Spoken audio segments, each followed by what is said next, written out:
virada do Cruzeiro, a segunda seguida. Contra o Bahia, o Cruzeiro jogou 20 minutos de um grande futebol. Foi suficiente para virar o jogo em Salvador. E ontem, depois de um primeiro tempo muito ruim, na minha opinião pelo menos, ele resetou o primeiro tempo, dominou o segundo e venceu o jogo. A segunda seguida no campeonato. Mas em 2015, quando o Gabigol desponta, o time do Santos, do Dorival, tinha Gabigol na ponta direita, Ricardo Oliveira e Marquinhos Gabriel. Aí comecei a ver o jogo ontem e falei, cara, o Gabigol tá jogando de ponta, como ele não jogava há muito tempo, ponta mesmo. E o mapa de calor dele, a que a gente recorre, mostra exatamente isso. Exatamente isso. A gente usa como fonte o SofaScore e é um mapa de calor de ponta direita, né? Jogou aberto na direita. Claro que sem o mesmo vigor que ele tinha 10 anos atrás, mas o posicionamento é de ponta ontem, né? E eu queria destacar o momento de um jogador que chegou para ser estrela e está sendo muito útil como um jogador de grupo nesse Campeonato Brasileiro. Ele está sendo profissional. Né? Sim. Somente isso, né? O que requer de um cara como ele, que realmente não deve ser fácil, né, André? Você sai de um protagonismo como ele tinha. Quer dizer, o protagonismo já tinha até diminuído um pouco na época do Flamengo, mas a posição que ele chegou a ocupar e se colocar à disposição do treinador para poder fazer poucos minutos, né, durante a maioria dos jogos que vem acontecendo e dando conta como se não tivesse nenhum problema isso aí, né? Eu acho que o gol que ele faz contra o Bahia, né, mostra que ele está querendo, tá realmente se colocou à disposição, está sendo profissional. Né? Eu acho que mais do que qualquer outra coisa. Capacidade ele tem, o treinador não encontrou uma forma de fazer com que ele jogue junto com o Caio. Da mesma forma como o Abel encontrou para botar o Vitor Roque e o Flaco, que eu acho que todos os torcedores do Cruzeiro estavam esperando exatamente de poder esse encaixe entre o Gabriel e o Caio Jorge. Eu acho que nesse momento eu acho que ele dá uma demonstração de profissionalismo, não importa. O centro no banco. A gente vê quando tem gol do Cruzeiro, ele tá lá vibrando com a galera, tá lá participando. Pô, saiu do banco nos últimos 6 jogos. 6 jogos. Assim, nada aponta para Gabigol ganhar uma vaga hoje entre os 11. Mas ele tem sido um jogador importantíssimo saindo do banco. E o Leonardo Jardim falou sobre os 3 atacantes especiais que ele tem, né? O Caio Jorge, o Matheus Pereira e o Gabigol. Dá uma olhada. Foi a primeira vez, por exemplo, que usamos o Gabriel, o Caio e o Mateus e conseguimos manter a equipa equilibrada. Por aquilo que eu disse anteriormente, o lateral esquerdo deles não estava a subir e eu disse ao Gabriel, tu vais fazer de extremo, de ponta e só tens que vir com ele, mas ele não está a subir, por isso equilibramos a equipa por ali. E o Gabriel jogou quase como um ponta direita e o lateral não subia, para ele estava bom, que ele estava sempre no ataque, não teve que ir muitas vezes, ele foi só uma vez ou duas. E tinha a opção do Arroio, mas o Gabriel é um jogador que está há mais tempo connosco, é um jogador que tem mais gol, é um jogador importante na estrutura e eu tive que passar essa responsabilidade para ele de jogar ali porque não tínhamos o Sinisterra. Só uma coisa, 10 anos de Gabriel como jogador profissional, né? Ele estreia ali em 2015 com a camisa do Santos, usando moicano na época, com 17 anos. Eu lembro que eu fiz uma entrevista com ele no Pacaembu, e aí um repórter pergunta para ele do cabelo e tal, ele falou assim, não, eu tenho esse cabelo mesmo, mas eu também faço gol.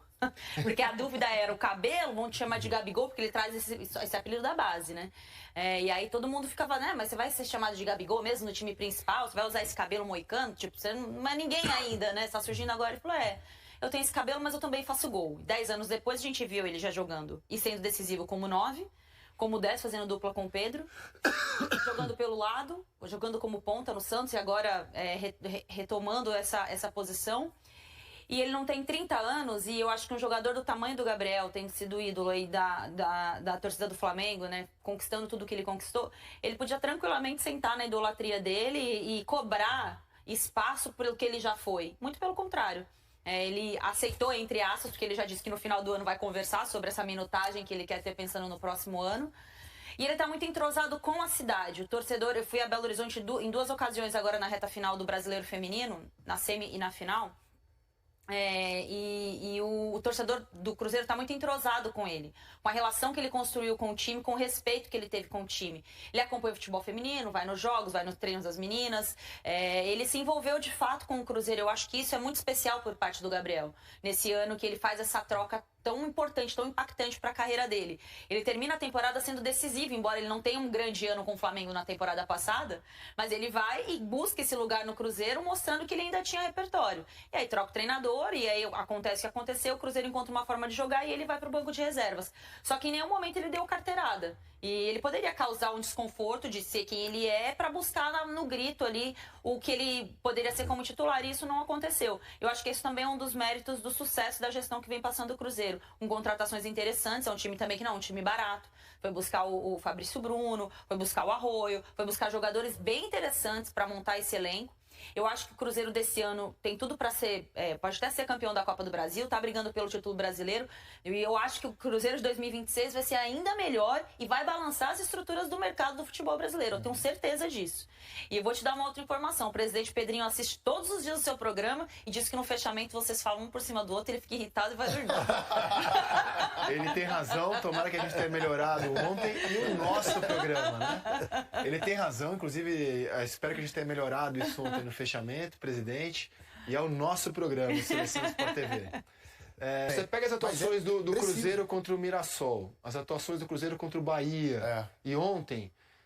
É um tempo ruim contra o Bahia e um tempo ruim ontem. O Flamengo jogou melhor na média do que o Cruzeiro, mas o Cruzeiro somou mais pontos. Isso. Mostra que é um time que, cara, não desiste, não aceita a polarização entre os dois mais ricos e tá ali dizendo, ó, eu não saio dessa briga aqui, cara. Segundo o homem aí, o Cruzeiro é um outsider ali na briga, lá em cima, e o Cruzeiro tá muito vivo, por 2 títulos na temporada. Se vai ganhar, eu não sei, mas encaminhando para brigar até o final do ano por 2 títulos na temporada. Mas sabe por quê?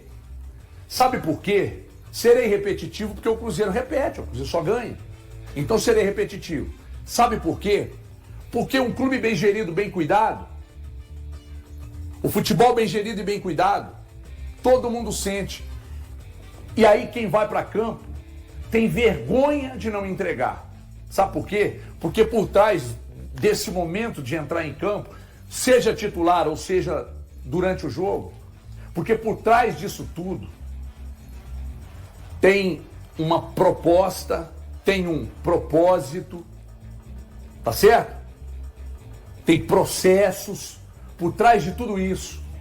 Aí o cara entra em campo, ele não quer entregar nada além do que os jogadores do Cruzeiro têm entregado. Nada. E o Cruzeiro, para deixar bem claro, vem falando isso já há algum tempo, o Cruzeiro não negocia com a derrota. Se joga bem, ganha. Se joga mal, ganha. Se joga razoavelmente, ganha. Você vai pensar raríssimas derrotas na temporada.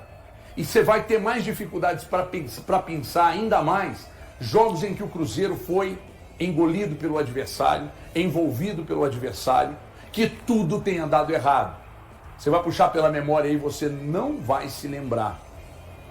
Porque o elenco é muito qualificado. Quem foi contratado, claro que eu estou falando assim, erros aconteceram, né? Mas quem foi contratado, principalmente agora, nessa contratação da janela, tudo com critério, com cuidado. E o dedo do homem. Eu sinto praticamente todos os dias. E quando esse time vai a campo, nem tudo que ele faz eu entendo. Aí eu espero a coletiva para ele dar uma aula. Não sei se vai ganhar, mas que é bom demais ver esse time jogar. E melhor que ver o time jogar é depois, na coletiva, assistir as explicações do professor. Esse cara é um monstro. Boa tarde, senhor. Boa tarde, HG. Boa tarde para os companheiros no estúdio. Boa tarde a quem nos assiste. Pois é, o Cruzeiro chegou à sua vitória de número 15 no Campeonato Brasileiro 2025. Mesmo número de vitórias do Palmeiras e também do Flamengo. Se tornou o melhor mandante. O Cruzeiro agora ultrapassou o Flamengo em um jogo que eu dizia aqui na sexta-feira que seria muito difícil, e esse jogo de fato entregou aquela que era a minha expectativa. O Cruzeiro teve um primeiro tempo extremamente complicado por 2 fatores. Acho que no jogo contra o São Paulo, voltando um pouquinho no tempo, o São Paulo acabou realmente minando mais a maneira do Cruzeiro jogar. Isso não quer dizer que o Red Bull tenha jogado mal, mas no jogo de ontem foi uma soma de fatores. Além da equipe de Bragança Paulista ter feito um bom primeiro tempo, um primeiro tempo muito bom, na verdade, o Cruzeiro não esteve nos seus melhores dias. Normal, em um campeonato de 38 rodadas, você não vai conseguir jogar no seu modo Prime todas as rodadas, mas o mais importante do jogo de ontem foi que os jogadores conseguiram manter a concentração. O Jardim até fala uma parte disso na sua entrevista coletiva. O Cruzeiro consegue fazer o seu gol de empate aos 46 minutos. É uma jogada bonita, uma troca de passes entre o Matheus Pereira e o Caio Jorge, onde o talento do Lucas Silva, né, um volante, tirar um chute daquele de fora da área, característica desse jogador, acaba conseguindo fazer com que o Cruzeiro possa voltar para o segundo tempo e tentar uma virada. O Cruzeiro volta, às vezes até querendo acelerar um pouquinho aquela questão da ansiedade, mas consegue controlar. O Gabigol entra no jogo, é importante também, entra no jogo numa função completamente diferente. O Jardim explica e o gol acaba saindo. Em um dia em que o time não conseguiu ser tão inspirado e jogar o seu melhor, e repito, está tudo certo. Não vimos aquele Cruzeiro que normalmente nós acompanhamos, mas ele virou uma partida em um jogo extremamente difícil contra uma equipe muito chata e que na sua proposta foi muito bem. Então, olha como que está o nível que o Cruzeiro fez a gente chegar para fazer as cobranças no Cruzeiro. Eu fui puxar aqui, a última derrota do Cruzeiro, se eu falhar na memória aqui, ô Valu, você me corrige, foi contra o Santos no Mineirão, correto? Correto. A última derrota do Cruzeiro. O Cruzeiro fez uma partida ruim? Para mim, não. Não. Para mim, fez um primeiro tempo muito melhor do que ontem. Não, é isso que eu quero chegar. Não. O Cruzeiro poderia ter vencido o Santos no primeiro tempo. Poderia. O Cruzeiro teve um gol mal anulado, que foi anulado, foi unânime aqui, que o gol foi mal anulado contra o Santos, que poderia colocar o Cruzeiro novamente à frente no placar. Então a partida do Santos que o Cruzeiro perde no Mineirão, eu também não consigo colocar na caixinha de jogos ruins do Cruzeiro. Aí depois vem o jogo contra o Mirassol. Ah, o Mirassol, precisamos falar de Mirassol. O Mirassol vem de uma sequência de 4 jogos de vitória. Sabe qual foi o jogo aqui atrás? Foi um empate com o Cruzeiro. Então, como eu vou falar que o Cruzeiro, jogando fora de casa... Sim, sem menos 4 titulares. Isso. Naquele jogo, o Cruzeiro sem 4 titulares. Exatamente. Como eu vou falar que naquela partida que o Cruzeiro foi mal? Então, eu não estou encontrando a partida que o Cruzeiro foi mal. É isso que faz o Leonardo Jardim. É aí o ponto que a gente chega e fala assim, olha o que é um time bem treinado. Olha o que é um time bem preparado. O Cruzeiro, sem 4 titulares no jogo contra o Mirassol, buscou um empate. E esse time que o Cruzeiro empatou é o time que vem com a melhor sequência ao lado do Cruzeiro. Vem de 4 vitórias. Então, o trabalho que é feito precisa ser exaltado. É o Cruzeiro acumulando cada vez mais pontos. Estava conversando com o Valu na quinta-feira, falando assim, a campanha do Cruzeiro é uma campanha de time campeão. Porém, na mesma linha, tem outros 2 times. Então, a toada é de Flamengo, Palmeiras e Cruzeiro estarem fazendo campanha de campeão. Então, se prepare que a reta final do Campeonato Brasileiro vai ser danada de boa. E sabe uma coisa que é curioso? A gente falou semana passada sobre a vitória contra o Bahia, a vitória de virada do Cruzeiro, e aí a gente olha para essa semana, mais uma vitória de virada do Cruzeiro. Sinceramente, quando eu olho para o que esse Cruzeiro tem apresentado, em cima do que disse o Elton, em cima do que disse o Valu, é uma campanha e é um futebol, e são vitórias, pelo menos essas 2 últimas, de time campeão. São 2 vitórias de time campeão. A gente olha para o jogo contra o Bahia, cara, uma vitória de campeão. Aí olha para esse jogo de ontem contra o Red Bull Bragantino, vitória de campeão. Em qualquer campeonato a gente apontaria para esses times e falaria, vitória de campeão. O que o Cruzeiro apresentou nos 2 jogos são vitórias de um time que tem tudo para ser campeão. E para mim esse time do Cruzeiro está pronto, cara. Está pronto para ganhar um título importante, seja agora em 2025 ou em 2026. Está pronto por causa da mentalidade, está pronto por causa da qualidade, está pronto porque o trabalho é muito bem feito pelo técnico Leonardo Jardim. Por isso, todas as vezes que eu venho aqui, eu faço questão de frisar que, para mim, é o melhor trabalho do futebol brasileiro na atualidade. Então, eu olho para esse Cruzeiro e eu não consigo ter qualquer dúvida de que esse time não esteja pronto para ganhar um título importante. Pode ser a Copa do Brasil de 25, pode ser o Brasileiro de 25, pode ser os dois, ou pode até não ser que vença um dos dois, mas conquiste em 2026. O ponto é, esse time do Cruzeiro está prontinho para levantar uma taça. Ô Thiago, e inclusive, boa tarde a todos aí, pessoal do estúdio, pessoal de casa. Uma das coisas que chama atenção é porque se a gente pegar o recorte aí, a gente sempre está falando do Cruzeiro, a gente coloca como destaque Matheus Pereira e Caio Jorge. E ontem foi um jogo que os dois não tiveram um grande destaque. Mas aí, no momento da dificuldade, o Valu colocou muito bem. Nem sempre o Cruzeiro vai jogar bem. E principalmente agora, vai chegando numa etapa do Campeonato Brasileiro, que os times se conhecem mais. O Seabra é um cara que estuda muito bem o Cruzeiro, conhece todo mundo aqui. Você vai ter um grau de dificuldade maior. Mas aí o que acontece? O conjunto fala por si. Não é aquela coisa do individual, né? O Caio Jorge ontem não fez gol, mas teve outros que fizeram. O gol do Lucas Silva, a confiança dele de bater de fora da área, no momento como foi, você ir pro intervalo levando um empate, aquilo ali foi muito importante até pro Leonardo Jardim entender como é que seria o segundo tempo. A confiança dos jogadores em prol de se passar em cima de alguns obstáculos sem nenhum tipo de desespero. Ontem o Cruzeiro não viu um time desesperado assim, não. Calma, né? A gente confia no que o treinador falou, nas mudanças aí, a própria situação de como ele coloca, explica na coletiva como ele coloca o Gabigol para entrar no jogo, né? Para fazer uma situação que ele não está acostumado a fazer, mas o time tem a confiança, né? E aí o que acontece no resultado final? Isso, uma vitória, o Thiago falou muito bem, né? Um respaldo aí. Se não fosse a campanha fora da curva do que a gente vê do Palmeiras e do Flamengo, que realmente o desempenho deles é muito fora da curva, o Cruzeiro ainda briga e vai brigar até o final. Mas é um time que tem plena confiança. A confiança, por exemplo, que falta o elenco do Atlético, sobra o elenco do Cruzeiro. O Cruzeiro vive um grande momento em 2025. A mais recente vitória foi sobre o Bragantino, de virada por 2-1 no Mineirão. Esse resultado marcou o 4º triunfo consecutivo da equipe no Brasileirão, feito que não acontecia desde 2014, ano do tetracampeonato. Além do time paulista, a Raposa superou também Bahia, 2-1 São Paulo, 1-0, e Internacional, 2-1.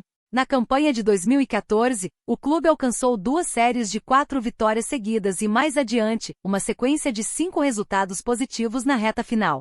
Desde então, o Cruzeiro só conseguiu emendar 3 triunfos consecutivos em edições passadas do torneio, como em 2015, 2016, 2017, 2018, 2023 e 2024. Quando se soma a Copa do Brasil, a fase é ainda mais expressiva. Já são 6 vitórias seguidas, após o empate com o Mirassol fora de casa. A última derrota aconteceu em 10 de agosto, diante do Santos, no Mineirão. Já se passaram 52 dias sem perder. Esse desempenho consolidou o Cruzeiro entre os primeiros colocados do Campeonato Brasileiro. O foco é garantir vaga na próxima Libertadores, de preferência direta na fase de grupos. No momento, a equipe soma 50 pontos, 11 a mais que o Botafogo, 5º colocado com um jogo a menos, e 15 de vantagem sobre o São Paulo, que ocupa a 7ª posição. E aí, galera, o que acharam? Deixem suas opiniões nos comentários. Não se esqueçam de deixar o like, se inscrever no canal e ativar o sininho para receber as notificações.